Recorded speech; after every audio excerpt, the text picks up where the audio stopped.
Hello, everyone. How are you tonight? Welcome to Positively Spiritual. I want to talk to you guys about something that is really, well, all our videos here on Positively Spiritual are important. But given what's going on in the headlines of today, I don't want to give too much attention to I don't want to give too much attention to this guy, but we need to talk about it because this channel is all about healing. And, I suppose what's going on in the headlines in New York with P.Diddy, this is creating a fallout and causing division among families and friends as well. Is he guilty? Is he not? The fans say he's not. But I want to talk to you guys today about this because we still need to speak out. We need to support each other in our healing, in our trauma. And the case involving P. Diddy, oh, hello, and Casey Ventura highlights a painful but common reality in abusive relationships, one that many people still struggle to grasp. Hello, Resistor. Nice to see you. Welcome. Resistor is our moderator for this channel. If you guys need help and you guys need to talk, you are welcome to use my email at shannongilmour@protonmail.com. And hello, Jeanette. Nice to see you. Welcome. So I was reluctant to name, the celebrity, so-called celebrity in the title, but we need to talk about this because I haven't been following the court case too, closely. Like I just grasp nuggets here and there. And what I did here today was, not surprising, but we still ask, this day and age, why didn't the victim leave? Why did you stay? Why did you do this? Why did you do that? Like we as victims are scrutinized for us staying, for us, complying. And I want to talk about that because the victim does have the right to say no. But what most people don't understand is that in abusive dynamics, in abusive relationships, our no goes unheard, unspoken, not because we consent, but because we don't feel safe enough to resist. That's the bottom line.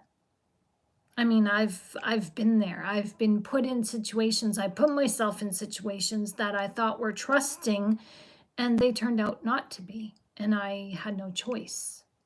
I couldn't say no because I feared that if I spoke up, I would get, it would get physical. We've been there. Many of us have been there. And so we learn to read our abusers' moods. We learn to read the behaviors. We learn to read between the lines. And that's something that the court, the prosecution will never understand. That's something that is between us and the situation. And we have to deal with the triggers of the narcissist. And we have to meet that cold, calculated, chilling demand with we want to say no, but we know if we say no, we're done for. It's that bad. It's that severe. And this isn't, when we come out of these narcissistic relationships, we're traumatized. And you guys don't even know the half of it. Like some of the stuff that we don't tell, that we are so ashamed, or we just rather keep it to ourselves. So We know that what defiance might cost us emotionally, physically, or even psychologically. So it's easier to comply, not because we agree, but because we're trying to survive. See, compliance is not consent, but that's what the prosecution tried to make it sound like in Cassie versus P. Diddy today. Submission is not an agreement, but again, when you're dealing with a narcissist, oh yeah, submission is forced agreement. And until society makes space to understand the difference, we will continue to be blamed for the very tactics that we use to stay alive. Hello, and welcome to Positively Spiritual. My name is Shannongilmour, and we are getting deeply serious tonight. So we're going to try and make this brief, but I feel like I need to speak up on this. And it's nice to see you.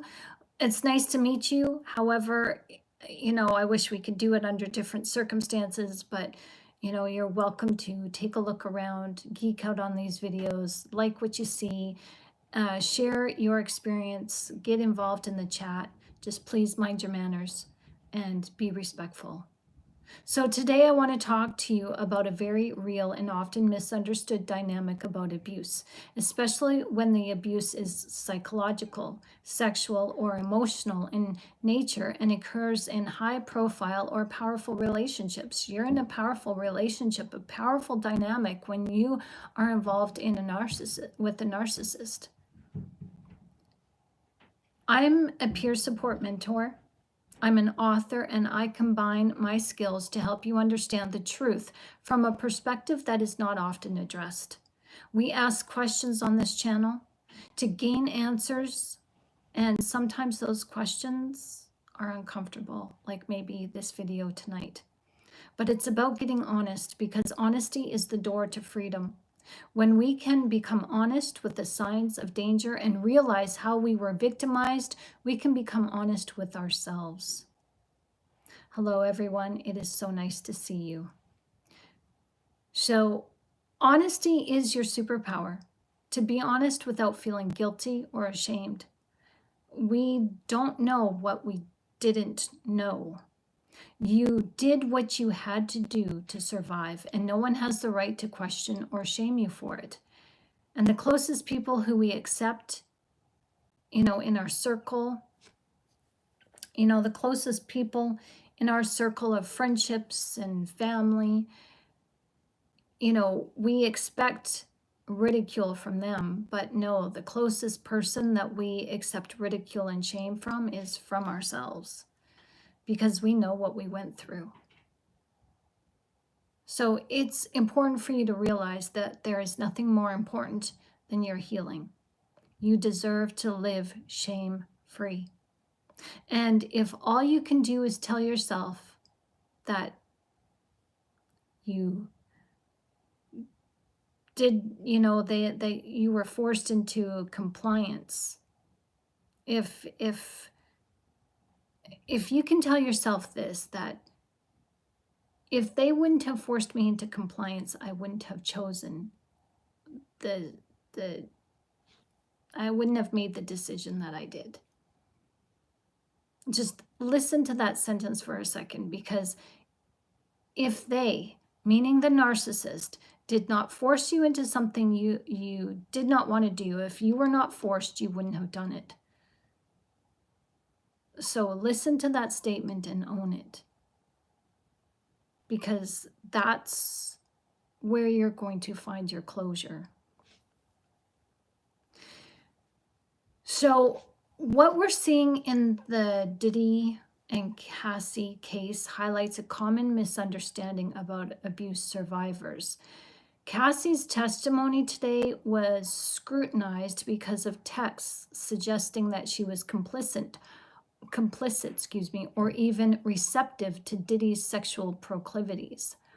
But what many people fail to realize is this, that survivors often mirror their abuser's desire as a survival tactic. I know I've done it. I've said things that went against the grain. I've done things that I normally wouldn't have done. And I complied. Like my abuser, he suggested I keep a journal, and I actually followed through and wrote things down that I felt were demeaning, but I wrote them down, and I just like I felt like I was making him happy. You know, I wasn't doing it for me, I was doing it for him, and I was so traumatized. I didn't want to keep record of what happened between him and I. But here I was writing it in good copy, like for nostalgia, like, ugh. But reflecting on that, I recognized that I was trained, groomed, taught, conditioned to obey, and that's exactly what I did. And because when someone feels unsafe, isolated, and has no clear way out, playing along can feel like the only option to avoid greater harm. It's not consent, it's self-preservation. I remember this guy, this same narcissist, him and I had a freaking fight in the middle of an intersection. Like, he screamed at me, like he's driving, and he's just gripped the steering wheel and just screamed at me. And I was just like frozen, because I thought like he's either going to open the door and shove me out in the middle of traffic, or he's going to abandon me somewhere, or he's going to shove my head into the window. Like I just saw rage from him, and I just like, oh my gosh. And so I shut up, and I was frozen. I couldn't say or do anything. I was just shocked. I had never been yelled at like that before.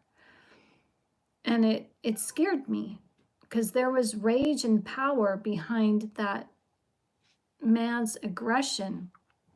So victims may stay not because we want to, but because leaving could mean even more danger, especially when their abuser is powerful and well connected.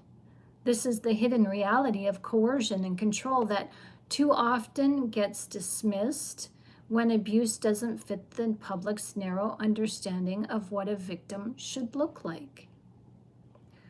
So what is the public's narrow understanding of what a victim should look like? Well, that public's narrow view of what a real victim looks like is deeply shaped by stereotypes, media portrayals, and conditioning. Hello. And it often does more harm than good. So here's a breakdown. You too, Cynthia? Oh my gosh, I'm so sorry, girl. I'm so sorry. It's very scary, and I'm just like, I'm talking about, like, I'm sharing with you guys, a relationship that I had like over 20 years ago before I got married. I was involved in a relationship for about a year, and we saw each other on the weekends. And he was extremely controlling. And I remember he had me crying in the mall, because he was just like, I was a young single mother at the time. And he had me crying in the mall because he was trying to shame me for having kids. And it's like, well, why are you with me then? You know, I love my kids. I'm not going to put them on the back burner. Like, this relationship means something to me between you and I, but I'm not going to, let go of my kids if that's what you're asking. And you're definitely not going to make me feel shameful for having kids at an early age. And he was like, well, my mother told me to do this and not to have kids and blah, blah, blah. And I'm just like, it was just such a shameful discussion that he had me feeling so low. He was bringing me down low. And I just remember that I just broke down, and I just like, you know what? I don't understand why you're with me then. If you think kids are beneath you, then why are you with me? You know, but he never told me that he owned me. He just acted like it. And that's like, I had a dream about him the other morning that was very disturbing. And I'm just like, God, I haven't thought about this man in so long. What's going on? Like, there's certain aspects to this relationship that I wish I never participated in. Like what Cassie was saying, I could resonate. I understood, and I just like, it makes you feel so icky, but yet they have such control over you.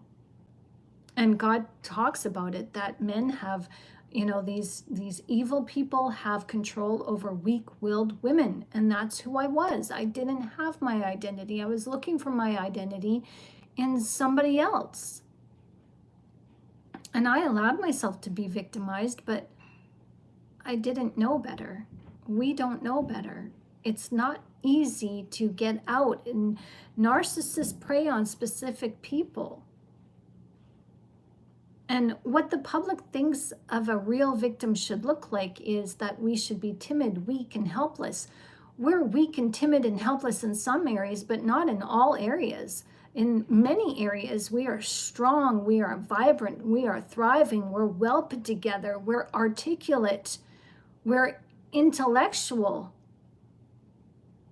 So this thing about someone being visibly broken and afraid and constantly crying isn't the case. A victim can be anybody. And another thing about this stereotype is that the common consensus is that victims are physically battered. Oh no, we're not. A victim must have bruises or visible injuries to be believed. Oh no. Oh no. And the stereotype is that, you know, to be a victim, you must immediately be outspoken, as you need to come forward right away, report the abuse, and cut ties completely. Well, I'm telling you, it's not easy going cold turkey. It's not easy cutting off the narcissist. It's not easy cutting off your abuser. So going no contact, that's why I say you go no contact on your terms when you're ready, because you're not often ready. And it's very difficult to sever those ties. So Resister says, my last narc-tard girlfriend said she is the bitch, and I agreed with her. It was one of the last things I said to her. Wow.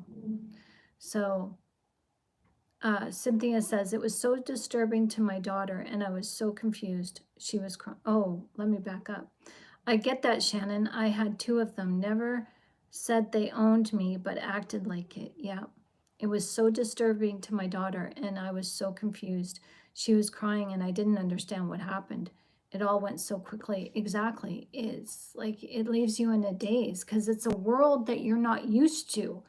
It's foreign to you, but yet you're in a relationship where you are coerced, and you are convinced that the person that you are with, you can trust. And when they break that trust, you're like, no, surely they are not doing me harm. They're just introducing me to a different lifestyle, or a different, you know, this is something new. But it's safe. Like they wouldn't. No, don't even get me started. Don't even get me started. So another thing that the public thinks what a real victim should look like is that a victim is consistent and perfect in their behavior, that their story should never change, and they should never have shown affection, loyalty, or sexual interest towards their abuser. Yeah. Well, Our stories do change because we remember things. We want to forget things. And when we are telling our story, we have to recall some things that are extremely, very difficult. Like there's things that I will never tell anybody.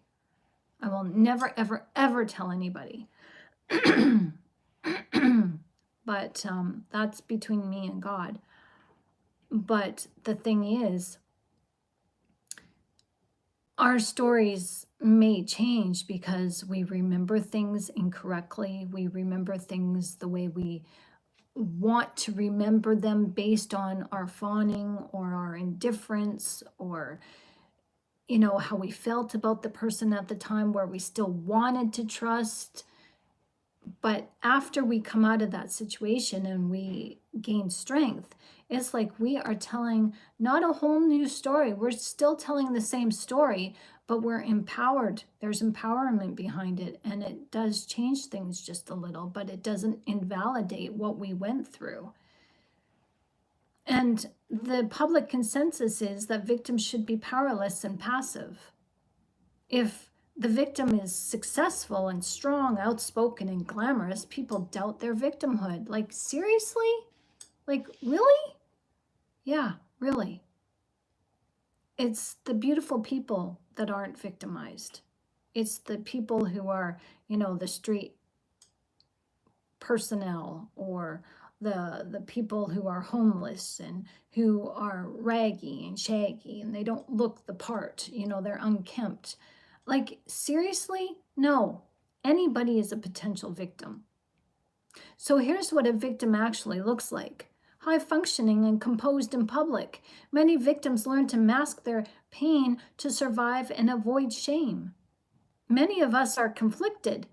We may still love or feel somewhat attached to our abuser due to what is called trauma bonding, grooming, or manipulation.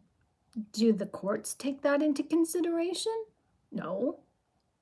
They just sit there and, why were you there? Why did you not leave? Why did you do this? Well, when you're in it, you're not thinking, oh, gee, I wonder why I'm doing this. I wonder why I'm staying.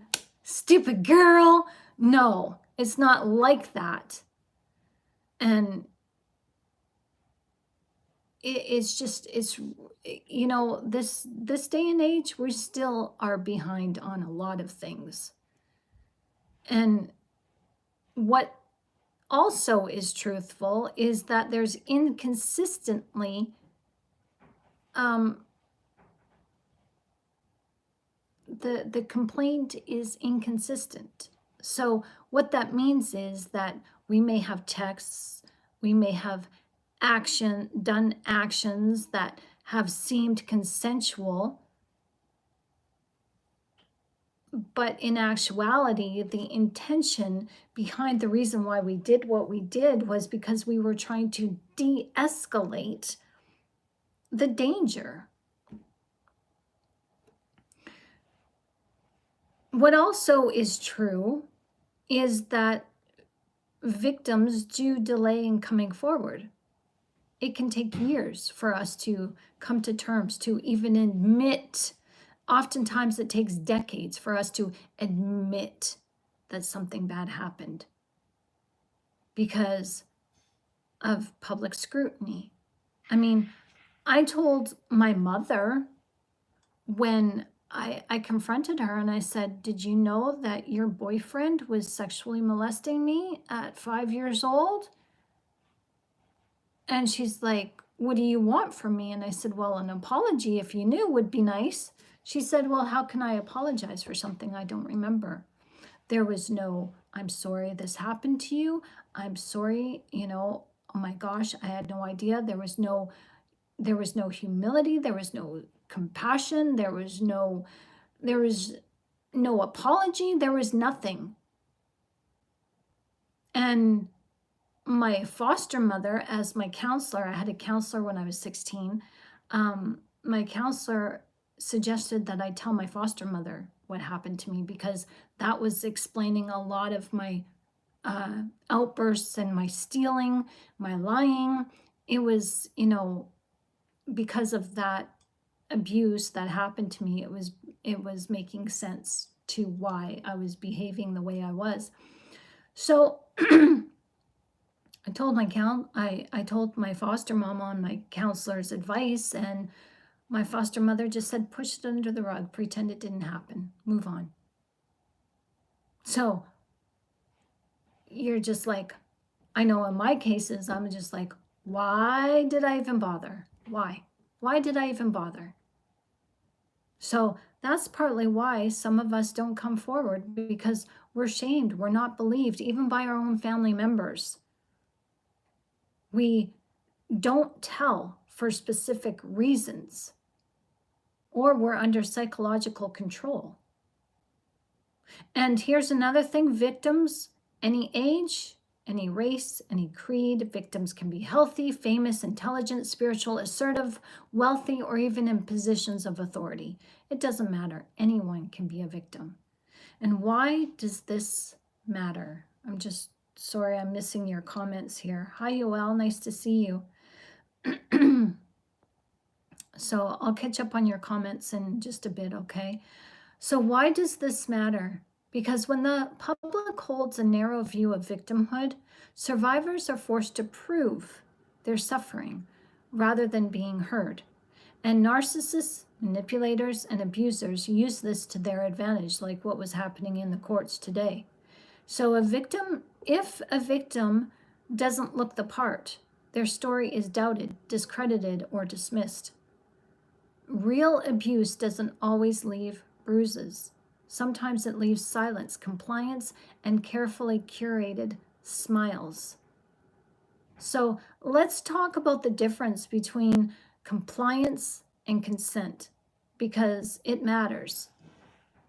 Because we're going to describe a critical and often overlooked aspect of abuse dynamics here, particularly in relationships involving narcissists or powerful figures where compliance is weaponized.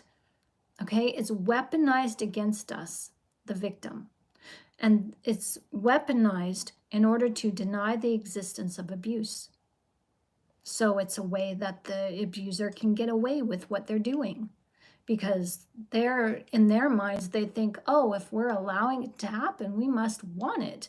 I mean, my dad, like I told you guys, my dad, I talked to him on the phone for the very first time when I was in my early 20s. Or no, sorry, late 20s. And when I talked to him, I did not ask him about my mom and my dad's relationship. I didn't ask because that's not why I was on the phone with him. The reason why I was contacting him is because his daughter, my half-sister, wanted to know if I was her sister, because she was scared that her dad was dying because he was diagnosed with colon cancer for the second time. And she thought he was dying. So she's like, Shannon, will you get a DNA test done? I'm like, yeah, sure, but we got to get his okay. So I broke the silence. Like, I had never talked to him before in my life.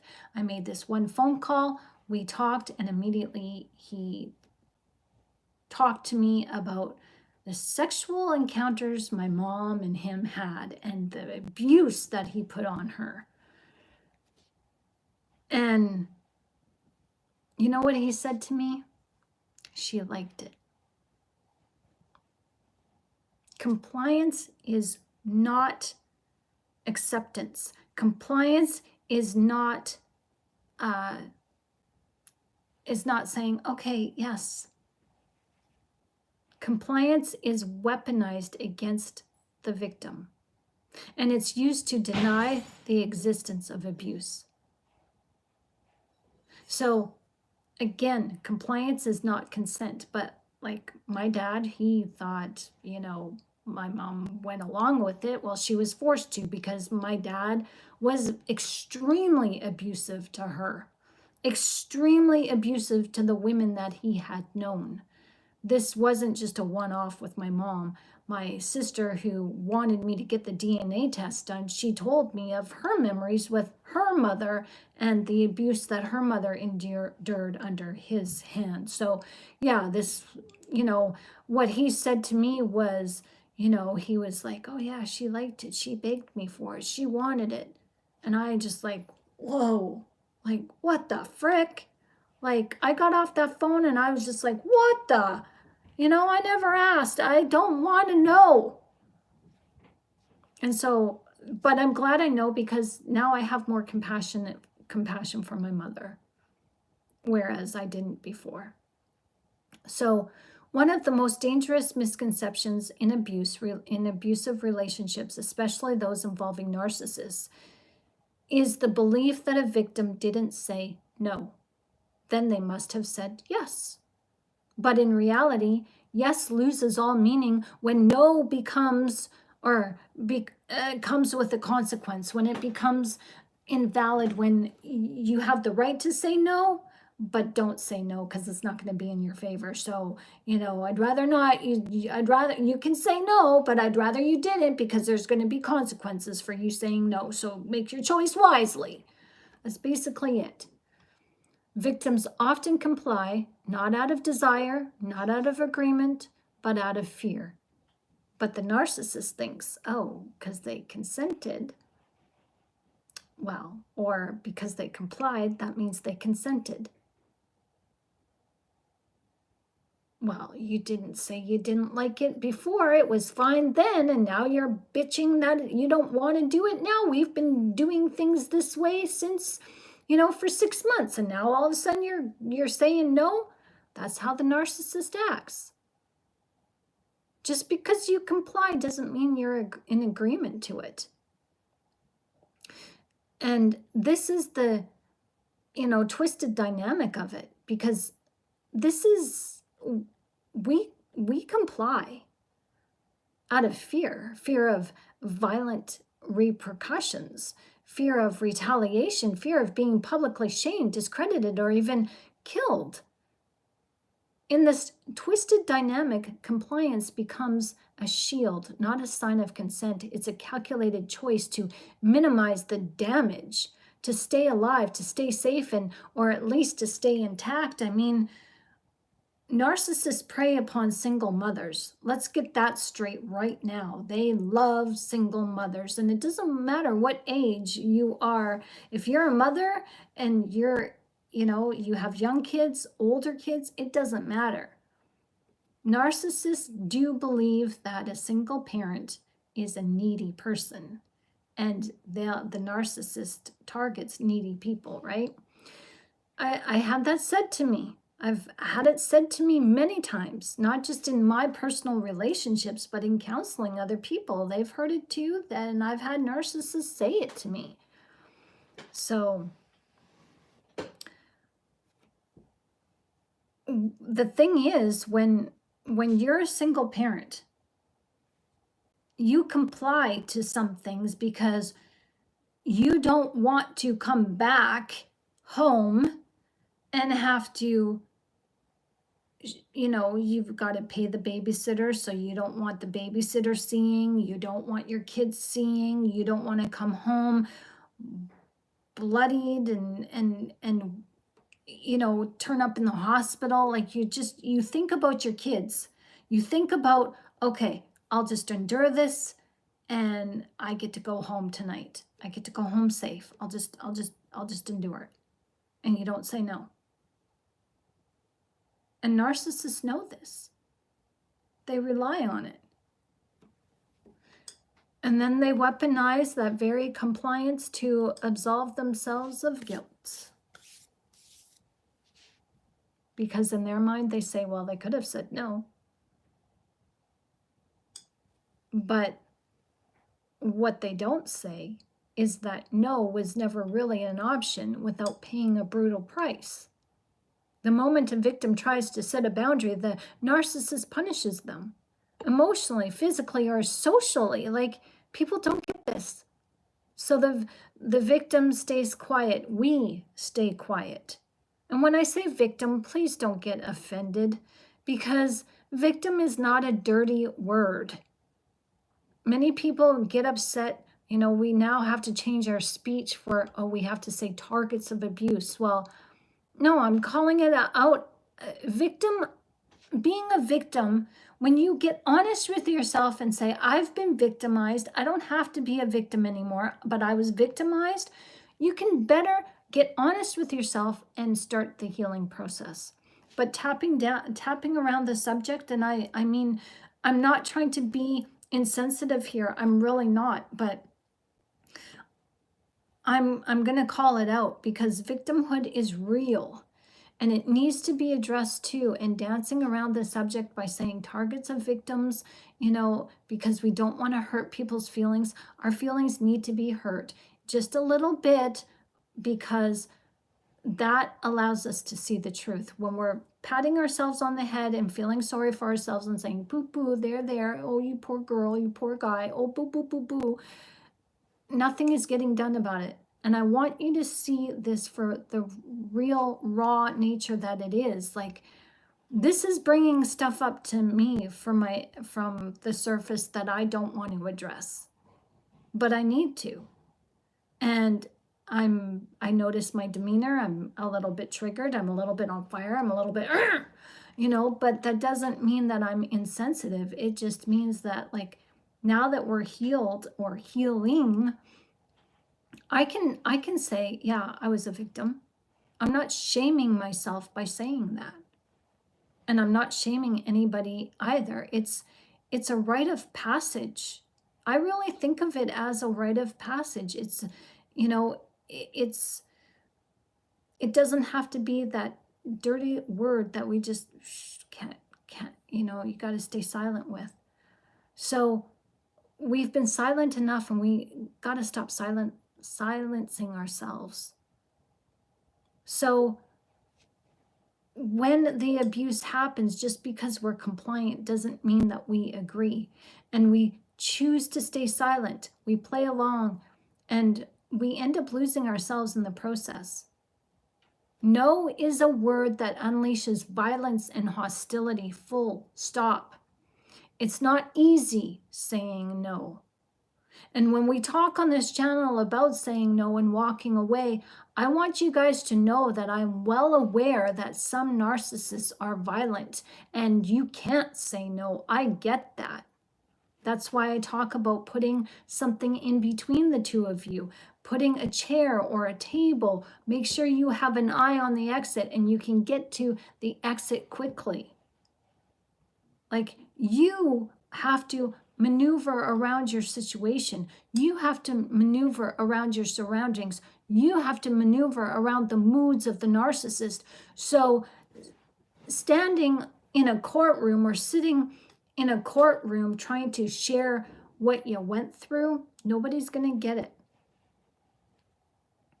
Nobody's going to get it. And I feel for Cassie. I truly do. And we need to stop asking, why didn't they leave? Consent,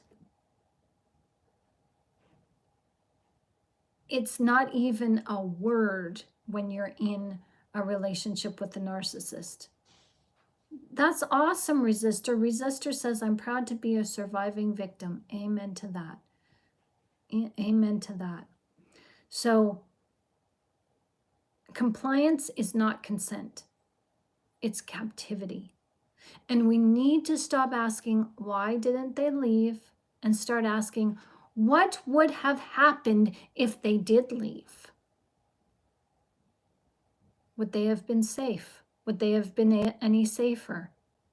Because sometimes the cost of leaving or saying no is far greater than the cost of staying. I'll share this with you guys, okay? 7 years ago, I met somebody on Facebook and we became friends. He was a homeless man, but he was a Christian.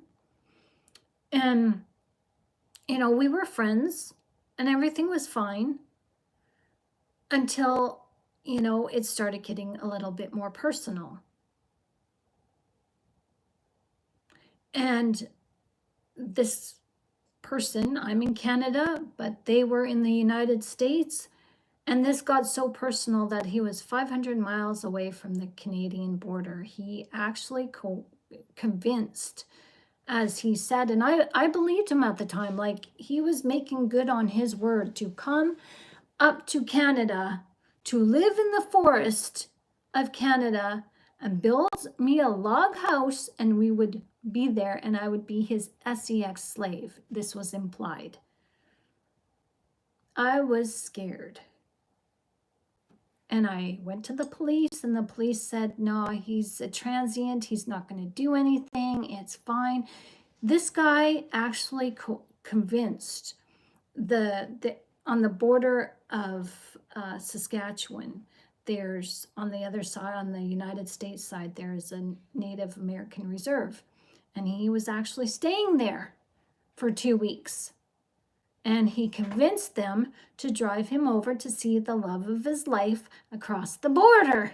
And I would be waiting for him. Like, he lied and charmed his way, and he had the ride, he had everything. And so I was just like, what? And I went to the police, and the police said, no, he's not going to do anything. You know, most likely he's not going to. I'm like, he went from one end of the United States, the bottom end of the United States, to the top in a matter of 2 weeks. You're telling me he's not crossing the border? And like, there's no, you know, this was not an a area of the border. This was like on a reserve, so it wasn't like there was no border patrol. I was freaking scared, and I got some nasty emails because I said no. I said, no, I never asked for this. Don't come, don't show up. I don't want this. No, I never, you know, this, no. You're scaring me. No. And long story short, he met somebody else in the United States. And as far as I know, this person is in jail because he threatened police officers with a gun. And he took hostages. So, yeah. So I'm, you know, when it comes to this stuff, I don't take your stories lightly. I believe you. And yeah, sometimes in believing you, you know, people start telling me their tall tales and everything, but that's fine. You weed out the people who just, the narcissists who just want to play the game, who want to, you know, waste your time. But this channel is here for a reason, because we've been through it, and I'm not playing.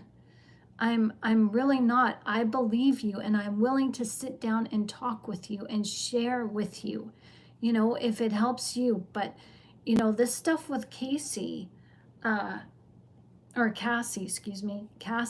P.Diddy, I mean, there's people on the internet, on YouTube, saying, oh, the case is going to get thrown out because Cassie said this and said that, and she's the victim here.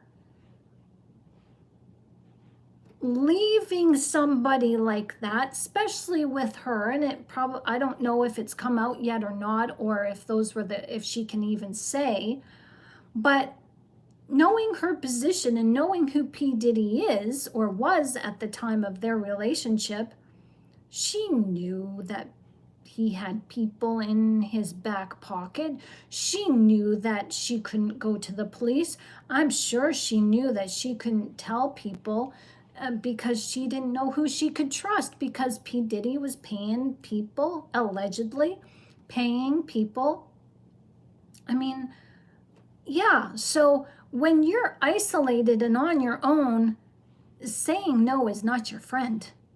That's not your escape hatch. Leaving can bring on further victimization. Threats to friends and family, stalking. This transient, I was stalked. He stalked me for a year online. I had to take down my YouTube. I had to take down my Facebook for a year.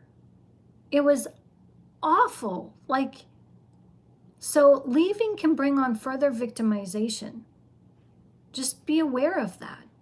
So saying no is not always an option, even though, you know, it's not a safe word. People think that no is a safe word. It's not a safe word. And there's a chilling and crucial point to emphasize here, that when you get into any relationship with a narcissist, when you convey your compliance, they think your compliance is consent, because in their mind they own you. Just because they don't say it doesn't mean they don't believe it. To the narcissist, there is no boundary between you and them. It's your body, your mind, your will. And all of this is seen as extensions of their control. So when you comply, even out of fear, they don't see you in survival mode.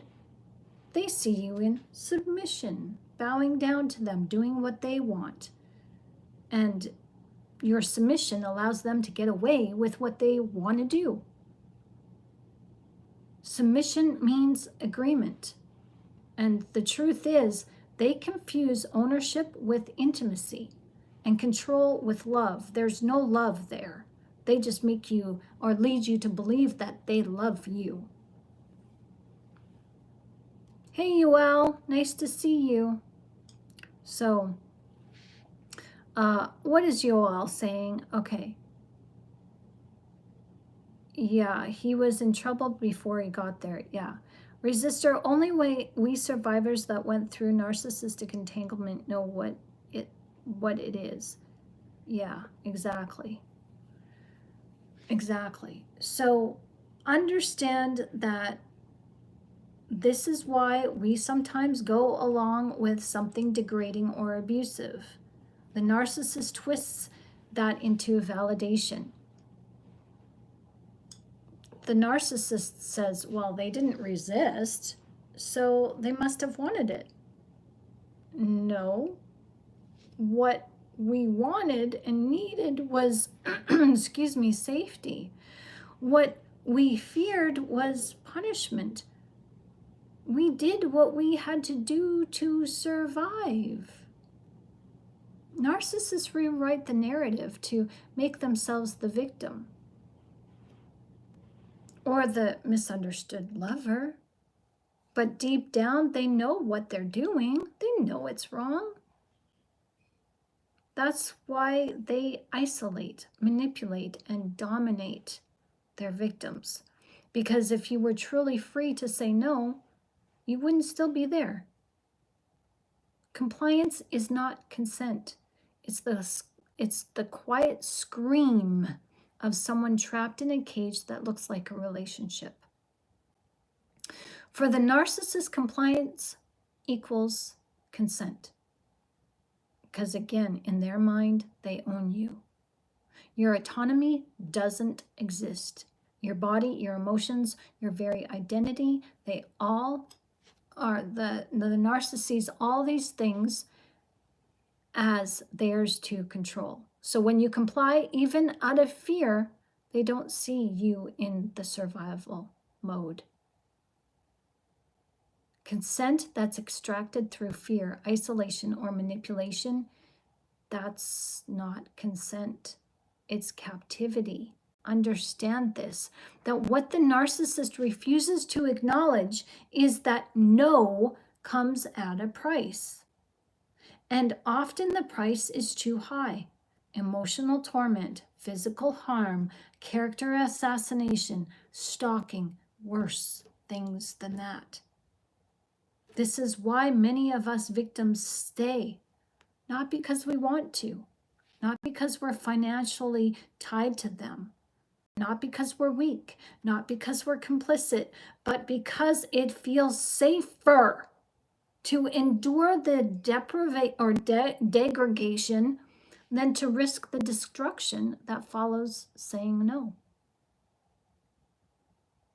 If this is your reality, know this, that you're not alone. You are not crazy, and you're not to blame. This channel exists.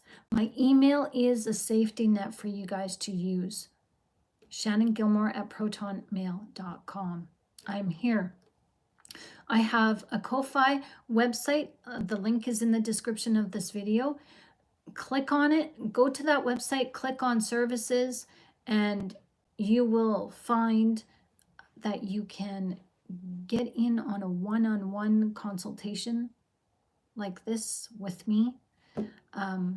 It's safe, it's private, it's non-judgmental, and I will listen. That's what I'm here for. I'm here to help you, support you, because I know what it's like not having support. We've been there where, you know, our parents dismissed what we went through.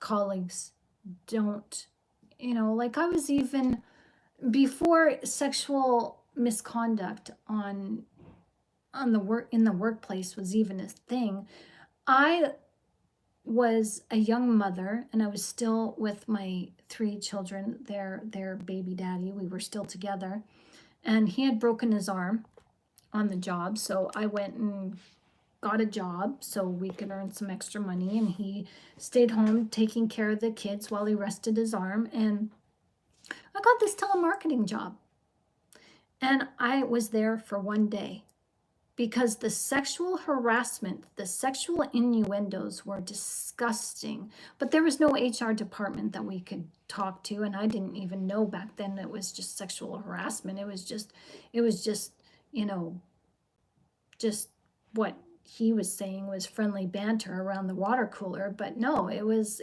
sick and twisted and gross, and I never went back. And I never told my partner, I never told him why I quit, you know, because I was really embarrassed, because for one, I didn't want my children's dad to think that I was, you know, the cause of it, like I was, you know, encouraging it, or I encouraged it. You know, I didn't want him to think that I was flirting, because he was a narcissist and a jealous person, and I just said no. And I'll never forget that. Like that was very uncomfortable. So, you know, we've been there, and it's not that we get ourselves into these situations, it's that these people, these narcissists, have no filters. They have no determination on what is right and what is wrong. If they can get away with it, they will, and they are everywhere. It's not that it's not our fault that we get ourselves into these situations. So don't even think that, you know, because some people say, well, you got yourself into a situation, how dare you, blah, blah, blah. No, it's just that we innocently apply for a job, we take the job, and our boss is a schmuck, you know, or we start dating somebody and they're nice. How many times have you heard people say that the husband was fine, the guy that the woman was dating was fine until the marriage, until the wedding night? At the wedding night, he just turned. That stuff does happen. It's not our fault that we get ourselves into these situations. That's not what's happening here. We don't walk into these situations and say, gee, I want to be abused today. Like, no. Like, and I know I'm being sarcastic here because this needs to be said. We need to get tough, because the public persona, the stereotype of how victims should be and what they look like, that's got to stop. Like, you know, enough is enough. So, yeah. So that's, you know, I'm sure maybe for you have your trigger moments too with the case that's going on, and it's only going to get worse. So all I can suggest is, you know,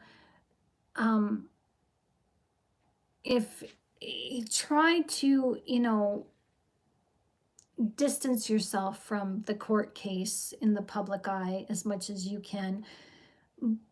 but only listen to, if you must listen to it, just listen to what you can handle. Don't force yourself to listen to things that are really uncomfortable for you, because it may draw up things in you that you just want to forget or you're not ready to heal from. So just take your time, allow yourself to process. If you need to talk, I'm here, because I want you to know that you do matter. Your story matters. You matter. Reach out when you're ready. If not me, reach out to somebody that you trust and just know that you're heard. Your voice is valid and you deserve to be free. So again, if you want to just have some talk, just want to feel this out and see if we're, can collaborate and talk together, use my email. All correspondence is confidential, so it's okay. It's all good. You're safe, and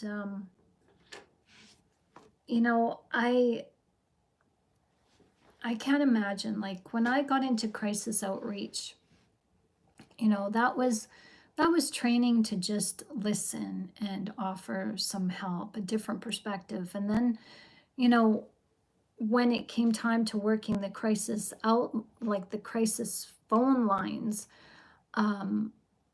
that was a real eye opener. I got into some training that I never thought would be useful, sexual assaults and mental diseases, mental behaviors, like schizophrenia, bipolar, antisocial personality disorder. Like, we trained back in 2006 and 7 for some serious stuff, even suicide. And, I'm just,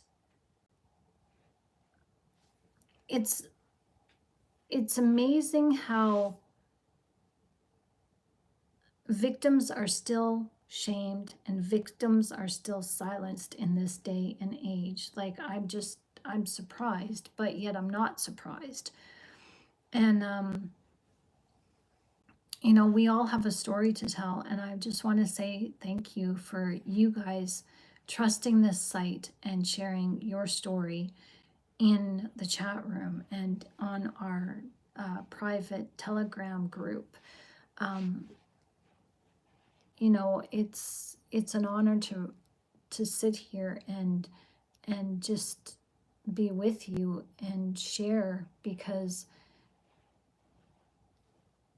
it's about knowing that you're not alone. Because so many times we shut down and we just hide in a shell, because we're just like, who's going to believe us? Nobody's there. Nobody wants to hear it. Well, yeah, we do. We want to hear it. I want to hear it. You're welcome to tell it as many times as you need to feel good about yourself again. Like, your story matters. What you went through matters. And yeah, it's not, sharing your story is not for everybody, but I want you to feel comfortable, whether it's here on this channel or wherever it is. Your story, your pain, your trauma is a sacred thing. It truly is. And it's not meant for everybody. So just be careful who you tell. Hey, Mark Travis, how you doing? So I'm glad I'm on SSDI, because I would have never had a pension. Okay. Okay. Wow. That's on topic, dude. All right. So, yeah, the stories have all the same patterns. Exactly. That's right. Yeah, that's right. They do. They truly do. And just, yeah. Yeah. So I'm just reading your comments. You guys are so sweet. You guys. Man, my heart goes out to you guys. Like I'm looking forward to the retreats. I really am, because I just want to give you guys a big hug. I really do. I love you guys. You matter. And I want to say that I'm very proud of you. Um, it's not easy. It's not easy thinking about this constantly and rehashing it in your mind, ruminating over it. It's very, well, difficult isn't the right word to, is debilitating. And it's not fair that the narcissist just gets to walk away.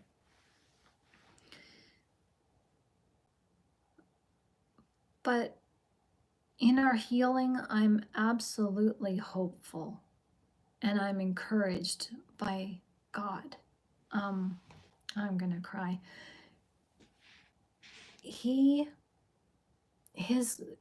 What he did on the cross for us, he died so we don't have to feel this. And as much as we want to say, you son of a biatch, and we want vengeance and we want retribution, we want validation, we want to bring the narcissist to their knees and have them suffer like they caused us to suffer. Through Christ, he's taught me to really see that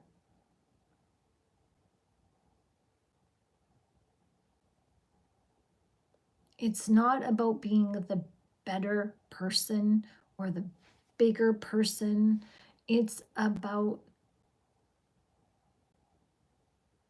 letting yourself feel grace for you, letting it go in a way that allows you to heal as you just, God, that person's in your hands. I don't need to know what you do to them. I just know that you're bigger than, and your justice is better than what I could do. And that's what God has taught me. Like, I never had any thoughts of confronting my abuser. I found out that, that my mother's boyfriend, he died, a long time ago. So there was never a chance to confront him. I never had hopes to, never thought I would, never thought I could. I just pushed it under the rug, and it leaked out. That trauma leaked out in other areas because I tried to reconcile that trauma with the narcissist, and those narcissists that I attracted were sexually abusive to me, and I held on to shame for so long, and I still do hang on to shame. There, like I said, there's things that I won't talk about. I just can't. I just like, God, I'm so sorry, But I know that God loves us and God doesn't shame us. God is there to pick up the pieces where nobody else will. And that's the most humbling thing. That's just to allow yourself to cry in his presence. Allow yourself to just release it all in his presence, and just, and like we said yesterday, or was it the day before? It was yesterday when God gave me those insightful words of, you didn't need to do that. Well, we didn't need to do that, but we wouldn't have done that if we were in a safe space. So we can kind of allow ourselves to, we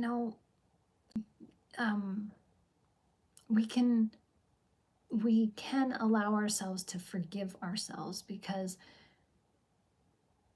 it may not make sense to you right now, but once you start the healing process, it might make more sense.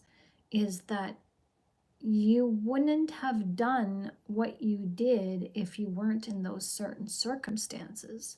So why I say this is because it's not in our nature. This is why we're victimized, because We went against our nature. We were forced to go against our nature and forced to do things we would never even think about. Like doing these things would not even cross our minds, but these narcissists bring something new to the table. We're not even fascinated by them. We're apprehensive, but we're like, I can't say no. Oh my gosh, I can't say no. I don't want to do this. I can't say no. And so just understanding that helps you to know that whatever you're ashamed of and whatever you find disgusting, that's not your normal behavior. That is the normal behavior of the narcissist. That is their behavior, not yours. You're a kind, gentle, kind, compassionate, loving individual, and you have so much love to give. And you treat people with dignity and respect as you treat yourself with dignity and respect. So what happened to you was disrespect that was projected onto you as you were, it was projected, the shame and the guilt was projected onto you, and you were forced to feel that. But none of it's your fault. None of it. And through the cross of Christ, we get to finally feel what it's like to be free of that guilt. Like, oh my gosh, forgive me, God, because I really didn't know what I was doing. I didn't want to do it. I didn't know. So they totally provoke you to your limits. Exactly. Yoel says, stay prayed up. Exactly. So it don't matter what I was reading that. Okay, it don't matter what I did. I've been on Social Security disability since 2008. Oh,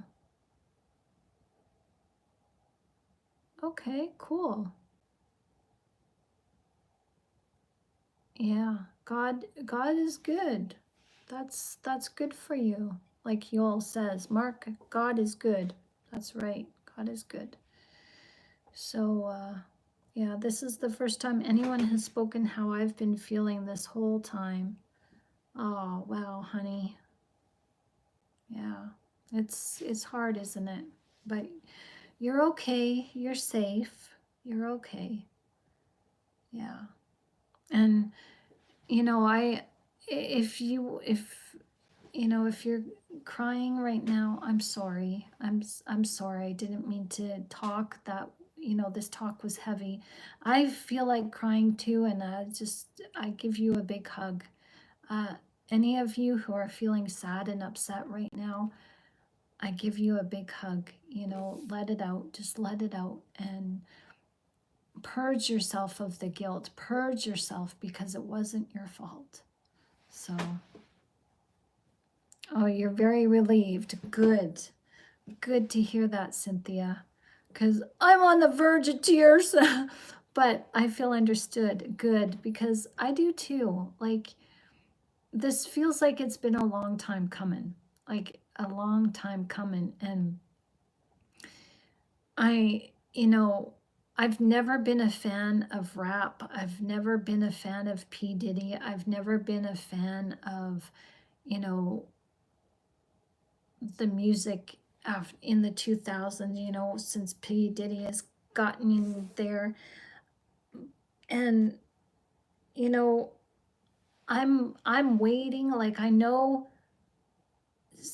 he's always given me the creeps. Just looking at him, he's always there's something creepy about him. You could just feel the spiritual creepiness off of him. And other people too. It wasn't just him, it was other people as well. But what now I'm bracing for is that I'm sure that this whatever is going on in the courts, and it's public as it is, and the timing is right, as this is how we are going to get the soft disclosure from all of it. All of it. The tunnels, all of it. And I'm just bracing myself because this is just like, this is just the tip of the iceberg. So let's see the list. Yeah, it might even come out this way. Yeah, rap is crap. It is. It's, you know, all they do is talk about sex, they talk about drugs, they talk about rock and roll. I'll never forget, you know, it was the day after I saw the demon face on my ex-husband. And I was upstairs on the top level of the house, sleeping in our bedroom, and he was on the couch because for, you know, a few years, he was sleeping on the couch. And he had his earphones on, you know, those sound deafening that you can't hear outside noise. I could hear his earphones on from all the way upstairs in my bedroom. I could hear them, so I came downstairs to tell him to turn it down. And what he was listening to was so freaking demonic and alarming, I couldn't believe it. I was shocked that he would even let something like that in his ears. Like, that let me know that he had forsaken God. It was a music, it was not even music, it was the grinding of the voice, rah, rah, rah. And this person was talking about how to RAP a woman and then off her with her head, you know, as the Queen of Hearts in Alice in Wonderland. She says, off with her head. And I was just like, I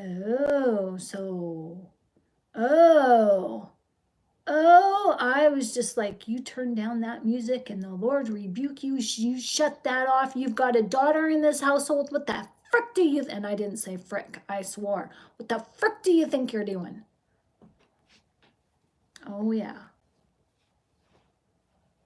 I was ready. I was like, I came packing Jesus Christ with me that moment. I heard that. I'm just like, oh, hell no, not in my house. We serve the Lord. We don't do no. Like, I was just like, oh, I was on fire. So, yeah. So, yeah, exactly. Yeah, he was Pentecostal. Yeah, but see, what happened was he gave himself over to the demons because of his drug use. He was, you know, into marijuana before it was legal. And he did whatever else, I don't know, but he was like always, you know, cheating. He lived the life of a rig worker. Oil rigs, they are like manly man crew. Men beating their chest all day for 12 hours a day, and then their time off, they go to the local bar and, you know, have their fun time. So I knew something was wrong the moment that he told me that he told God something that basically was irreverent, disrespectful, and I can't even repeat it. It was just so bad. And I just like, and I said, you didn't say that. And he goes, well, I'm so mad at God. And I'm like, you don't talk to God like that. Like, where's your, you know, like, he's your father. You can't even, like, that wouldn't even cross my mind. Like, with narcissists, there's no filters. There's no respect, no filters of, they're just like, whatever they say, whatever comes across their lips or comes across their mind, they're going to say it, you know. And that was that. After he confessed that to me, I knew that it was, our marriage was over, and that was, he was done. He sealed his fate. So, yeah. But enough, oh, before we go on to Bible study,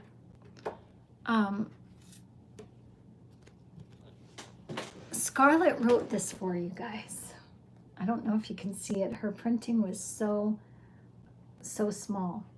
So I'll read it for you guys. She wanted me to share this with you guys. And she sends her love. Get 8 hours of sleep for a healthy mind and body. Read the Bible on a daily basis. God is our friend, so pay him visits. Eat healthy, minimize things like junk food, prioritize leafy greens, fruits and veggies, drink lots of water, more than 3 cups a day. Try and drink less juice too, because she found out that juice is not healthy for us because it's got the sugar, so the water can't metabolize in our body properly. Jesus exists out in the calm reaches of the world, so go for long walks outside of the city like a hiking trail. Prioritize a day for yourself. Detox, have fun, and enjoy life. And there's like hearts, little hearts around here. So she sends her love. Oh, that's so sweet. So I love that too. That was so sweet. So thank you, Scarlett. All right, so we were going to talk about Noah's Ark. Do you mind if we put that off? I think maybe we'll put that off until our Bible study on Sunday, which is in a couple of days, because we just had a heavy talk today, and yeah, that's a deep Bible study. So Mark Travis, please show up on our Bible study at 2 o'clock on Sunday, and we will talk about the Ark, Noah's Ark then. So, all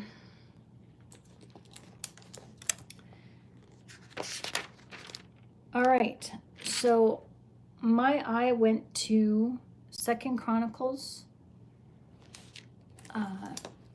the wickedness of Joash is where my mind went. So I'm going to read 2 Chronicles 24. So thank you everybody for watching. If you don't want to stay for the Bible study or the Bible reading, you're dismissed. Thank you for, your time tonight. Thank you for watching.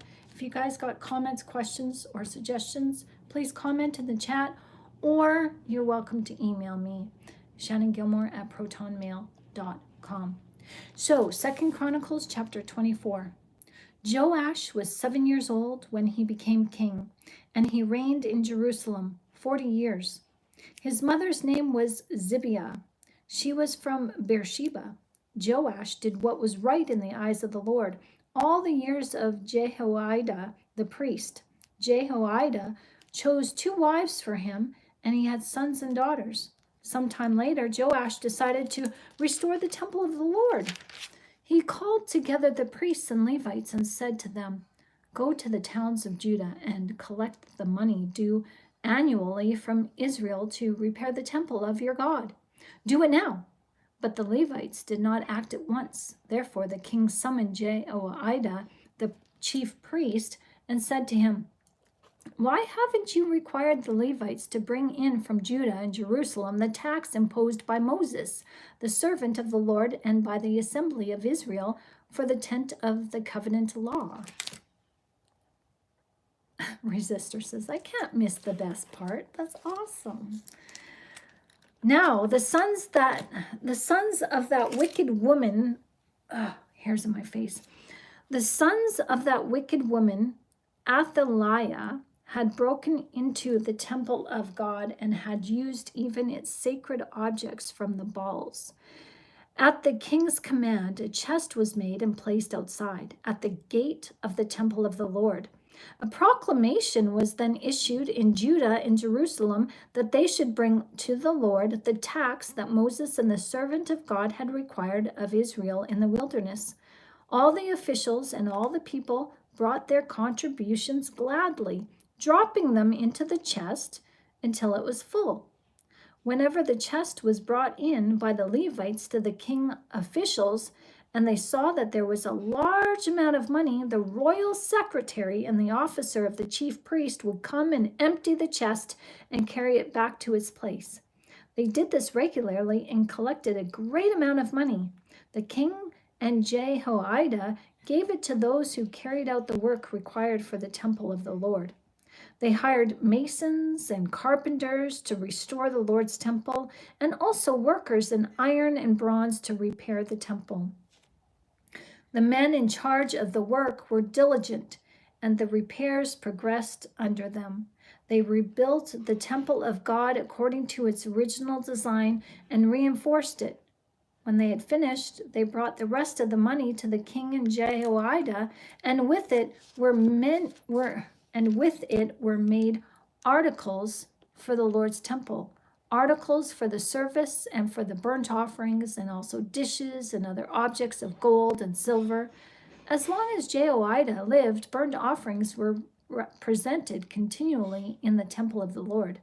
Now Jehoiada was old and full of years, and he died at the age of 130. He was buried with the kings in the city of David because of the good he had done in Israel for God and his temple. The wicked of Joash. After the death of Jehoiada, the officials of Judah came and paid homage to the king, and he listened to them. They abandoned the temple of the Lord, the God of their ancestors, and worshipped Asherah poles and idols. Because of their guilt, God's anger came on Judah and Jerusalem. Although the Lord sent prophets to the people to bring them back to him, and though they testified against them, they would not listen. Then the Spirit of God came to Zechariah, son of Jehoiada the priest. He stood before the people and said, "This is what God says. Why do you disobey the Lord's commands? You will not prosper because you have forsaken the Lord. He has forsaken you." But they plotted against him, and by order of the king, they stoned him to death in the courtyard of the Lord's temple. King Joash did not remember the kindness Zechariah's father Jehoiada had shown him, but killed his son, who said as he lay dying, "May the Lord see this and call you to account." At the turn of the year, the army of Aram marched against Joash. It invaded Judah and Jerusalem and killed all the leaders of the people. They sent all the plunder to their king in Damascus. Although the Aramean army had come with only a few men, the Lord delivered into their hands a much larger army, because Judah had forsaken the Lord and God of their ancestors. Judgment was executed on Joash. When the Arameans withdrew, they left Joash severely wounded. His officials conspired against him for murdering the son of Jehoiada the priest, and they killed him in his bed. So he died and was buried in the city of King David, but not in the tombs of the kings. Those who conspired against him were Zabdad, son of Shimeath, and an Ammonite woman, and Jehozabad, son of Mishrith, a Moabite woman. The account of his sons, the many prophecies about him, and the record of the restoration of the temple of God were written in the annotations of the book of the Kings, and Amaziah, his son, succeeded him as king. Wow. So as I was reading this, I was thinking about what is the cost what is the price that we pay for returning to God? What is the price? What is our sacrifice that we're willing to let go of in order to rebuild our temples and worship God there in our temple? We have to get rid of our wicked thoughts, our lowly, sinful, negative thoughts, and those negative feelings that accompany it. That's the price that we have to pay in order to restore our temple. And that's what we're doing on this channel. Welcome to Positively Spiritual. That's it for tonight. I'm all talked out. I'm all talked out. So I just want to say thank you, everyone, for joining me tonight on this channel. Thank you for dedicating your time and dedicating your efforts and your support to this channel. Thank you for liking and subscribing. Thank you for donating. Thank you for purchasing products that I have on my Ko-Fi channel. I've got ebooks. Thank you for reading, and thank you for sticking with me throughout our ups and downs on this channel. And it's been wonderful. We cry, we laugh, we sing, and we just have fun on this channel while we learn, while we heal. So I look forward to seeing you again tomorrow, as we are here twice a day, 1 o'clock in the afternoon and 10 o'clock in the evening. So until then, good night, sweet dreams, and God bless. I love you. Good night.